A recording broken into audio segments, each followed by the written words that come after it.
Movie Drishyam 2। कहानी की शुरुआत होती है डेविड नाम के एक आदमी से, जो कि इस वक्त ड्रग डीलिंग कर रहा था और एक दूसरे शख्स को इस हफ्ते का माल पहुंचा रहा था। हालांकि डील के अकॉर्डिंग डेविड को ड्रग्स उस शख्स को देना था और बदले में पैसे लेने थे, मगर इस बार वो शख्स उसे पैसे देने से मना कर देता है। डेविड उसे काफी बार समझाता है कि मैं इस काम को छोड़ देना चाहता हूँ, मेरी बीवी है, एक छोटा बच्चा है और अब इस माफिया की जिंदगी को मैं हमेशा के लिए खत्म कर देना चाहता हूँ। मगर वो शख्स कहता है कि तुझे पेमेंट तभी मिलेगी जब तू मेरे लिए एक और डील फाइनल करेगा। डेविड उसे समझाता है, लेकिन वो उसे गन पॉइंट करके निकलने लगता है। इस वजह से डेविड को गुस्सा आ जाता है और इस वजह से ही दोनों में लड़ाई हो जाती है। और यही डेविड की जिंदगी की सबसे बड़ी भूल थी, क्योंकि उस झड़प में गलती से उसके हाथों से गोली चल जाती है और वो दूसरा शख्स वहीं मर जाता है। हालांकि पुलिस को भी इस बारे में खबर थी कि आज रात को कोई तो ड्रग डीलिंग होने वाली है, इसलिए सारी पुलिस मौका वारदात पर वहां पहुंच जाती है। डेविड उन पुलिस वालों को आता देखकर अपनी जान बचाने के लिए उस जगह से दूर भागता है। 2 अक्टूबर जिस रात विजय सलगांवकर ने मीरा देशमुख के बेटे सैम देशमुख को पुलिस स्टेशन की जमीन में दफना दिया था। यहाँ डेविड भागते हुए अपने घर पहुंचता है, मगर उसे नहीं पता था कि पुलिस उसके पीछे पड़ चुकी थी और वो उसका पीछा करते करते उसके घर तक भी पहुंच जाती है। और अब डेविड के पास अपने आप को सरेंडर करने के अलावा और कोई रास्ता भी नहीं था, जिसके बाद वो पुलिस के हाथों पकड़ा जाता है और एक मर्डर के जुर्म में उसे उम्र कैद हो जाती है। कहानी आगे जाती है 7 साल और यहाँ पर हम विजय और उसकी फैमिली को देख पाते हैं। इस वक्त विजय एक नया थिएटर खरीद चुका था, उसकी एक नई जिंदगी शुरू हो चुकी थी, मगर फिर भी उसका परिवार इस वक्त भी डर के माहौल में ही जी रहा था। इस कत्ल को हुए करीब 7 साल हो चुके हैं, मगर आज भी उनके दिलों में पुलिस के द्वारा पकड़े जाने का डर होता है, क्योंकि पुलिस की शिनाख्त अब भी जारी थी। वो लोग सैम की बॉडी को अब भी ढूंढ रहे थे।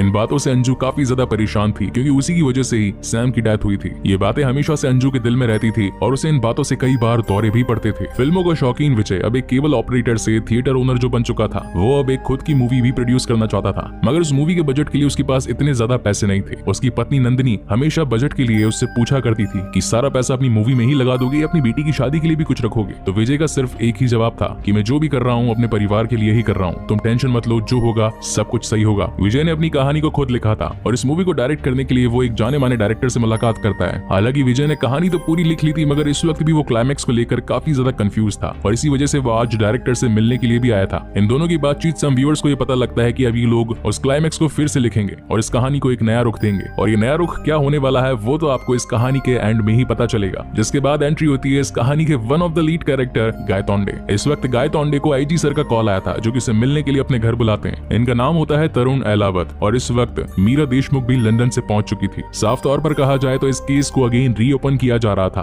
क्योंकि गणेश गाय तोंडे ही वो शख्स था जिसने 2 अक्टूबर और 3 अक्टूबर को हुई वारदातों को साफ देखा था, यानी कि he is the only eyewitness. Vijay Salgaonkar ने पूरे शहर की आंखों में धूल झोंक दी थी, मगर वो एक माँ की आंखों में धूल नहीं झोंक पाया था। मीरा को हमेशा से ही उस पर शक था और वो जानती थी कि उसके बेटे को विजय ने ही मारा है, लेकिन कोई सबूत न होने की वजह से ये केस 7 सालों पहले यूं ही खत्म हो गया था। Coming back to the main story, ये बात पूरे शहर में फैल चुकी थी कि विजय सलगांवकर का केस वापस से रीओपन किया जा रहा है। वहीं पर एक छोटा सा कैफे था जिसका मालिक मार्टिन ये सोच रहा था कि आखिर ये लोग इस केस को रीओपन कर रहे हैं, किसी की बॉडी को ढूंढ रहे हैं, लेकिन वो आज तक मिली क्यों नहीं। बिना मतलब किसी आम इंसान को पुलिस ने परेशान करके रखा है। आगे कहानी में हम देखते हैं कि उनके घर के सामने शिव और जेनी नाम का एक कपल था, जिनमें आए दिन लड़ाई होती रहती थी। शिव को शराब पीने की आदत थी और हर बार नशे में आकर वो अपनी पत्नी जेनी पर मारपीट किया करता था। इस बात से परेशान होकर नंदिनी विजय के पास जाती है और उसे कहती है कि आपने रोकते क्यों नहीं। तो विजय कहता है ये तो इनका रोज का मामला है, मगर फिर भी नंदिनी द्वारा जोर डालने पर वो उनके पास जाता है और शिव को काफी ज्यादा फटकार लगाता है। वेल, उन्हें क्या पता था कि नॉर्मल दिखने वाले ये लोग इनके पड़ोसी नहीं बल्कि पुलिस अंडरकवर एजेंट हैं। इन दोनों ने ही विजय सलगांवकर के पूरे घर में हर जगह ट्रांसमीटर फिट कर दिए थे, ताकि ये लोग उनकी छिपी बातों को सुन पाए कि आखिर 2 अक्टूबर की रात को विजय ने सैम देशमुख की बॉडी को कहां दफनाया।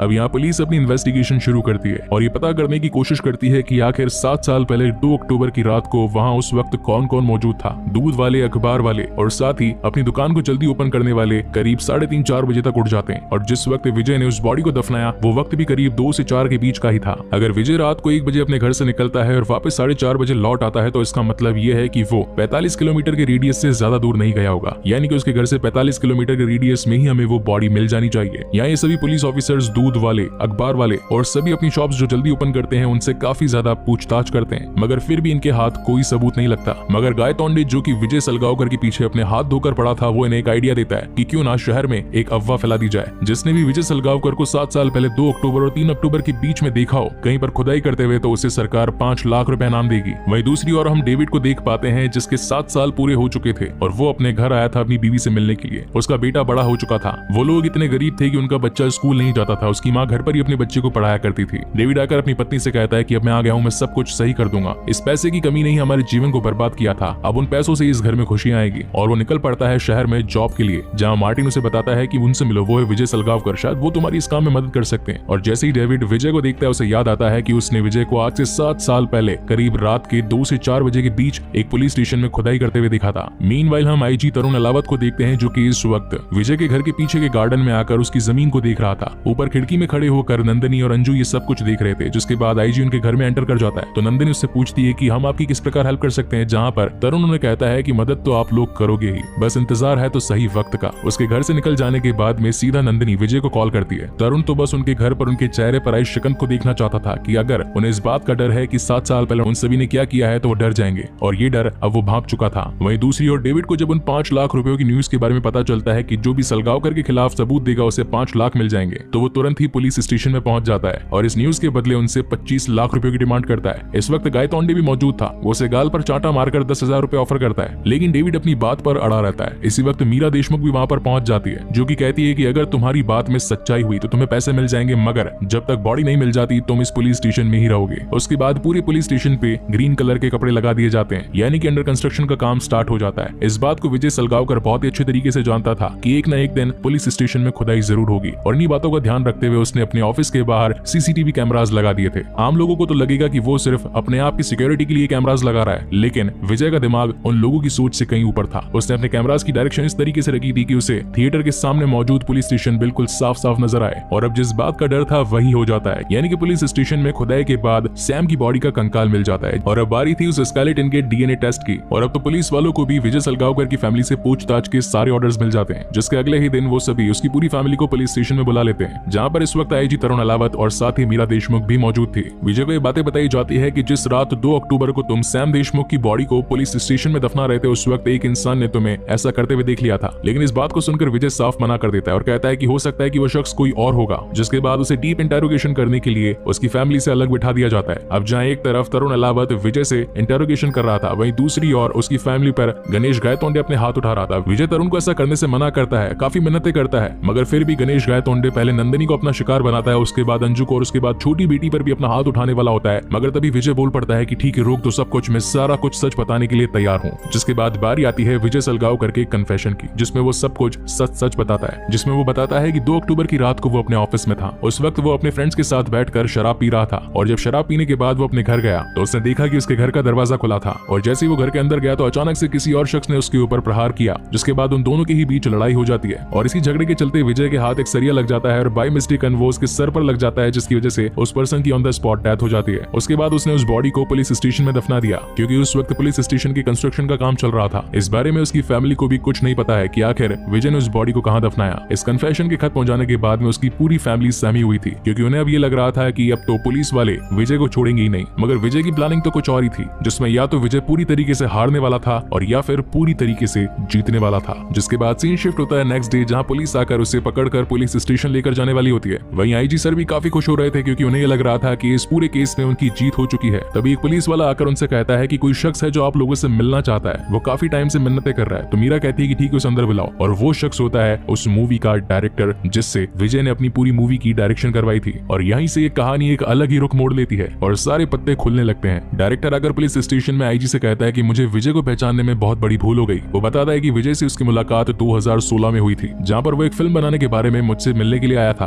उसने कहा था कि वो इस फिल्म को प्रोड्यूस करेगा, बस खाली डायरेक्शन आपकी चाहिए। जिसके बाद इन दोनों ने तय किया कि इसकी कहानी वो दोनों मिलकर लिखेंगे। फिल्म की स्टोरी ऑलमोस्ट कंप्लीट थी, मगर फिर भी ये दोनों ही उस फिल्म के क्लाइमैक्स से ज्यादा खुश नहीं थे। दरअसल विजय अपनी एक बायोपिक बनाना चाहता था, यानी कि उसने जो भी कुछ किया वो उस फिल्म के अंदर दिखाना चाहता था, मगर उसने उस फिल्म के सारे किरदार बदल दिए थे। साथ ही वो इंसिडेंट्स भी बदल दिया था जो कि एक्चुअल उसके साथ में घटित हुआ था। डायरेक्टर उन्हें बताता है कि विजय अपनी कहानी को लेकर काफी ज्यादा पजेसिव था, उसकी कॉपीराइट्स कहीं कोई चुरा न ले, इसीलिए सबसे पहले विजय ने उस कहानी को रिलीज करने से पहले एक बुक पब्लिश कर दी। लेकिन मुद्दा इस बात का है कि जो बुक पब्लिश हुई है मार्केट में, वो विजय के नाम से नहीं बल्कि उस डायरेक्टर के नाम से हुई है। अब यहाँ डायरेक्टर आगे कुछ बता पाता उससे पहले ही गायतोंडे का कॉल आता है और वो बताता है कि कोर्ट में पूरी तरीके से बाजी पलट चुकी है। जब कटघरे में खड़ा करके विजय को उसके सारे के सारे कन्फेशंस पूछे जाते हैं तो विजय सब कुछ उल्टा बोल देता है और कहता है कि पुलिस वालों ने कहानी से प्रेरित होकर इस पूरे कन्फेशन को बुना है, और ये भी बोलता है कि सभी पुलिस वालों ने जोर जबरदस्ती उससे ये सब कुछ बुलवाया। और अब तो जज साहब को भी ये लगने लगता है कि नॉवल की कहानी को पुलिस वालों ने जानबूझकर विजय सलगावकर को मजबूरन बुलवाया ताकि इस केस को पूरी तरीके से खत्म कर दिया जाए और साथ ही जुर्मी को सजा भी मिल जाए। लेकिन अब पूरी कहानी किताब से ली गई थी, इसी वजह से कोर्ट में केस खारिज हो जाता है और विजय सलगावकर पूरी तरीके से बाइज्जत बरी हो जाता है। अब इस कहानी से जुड़ी पुरानी पीछे की बातें हमें दिखाई पड़ती है कि किस तरीके से विजय सलगावकर ने चर्च के पास रहने वाले एक शख्स को अपना दोस्त बना लिया जो कि हर वक्त कब्रिस्तान पर नजर रखता था।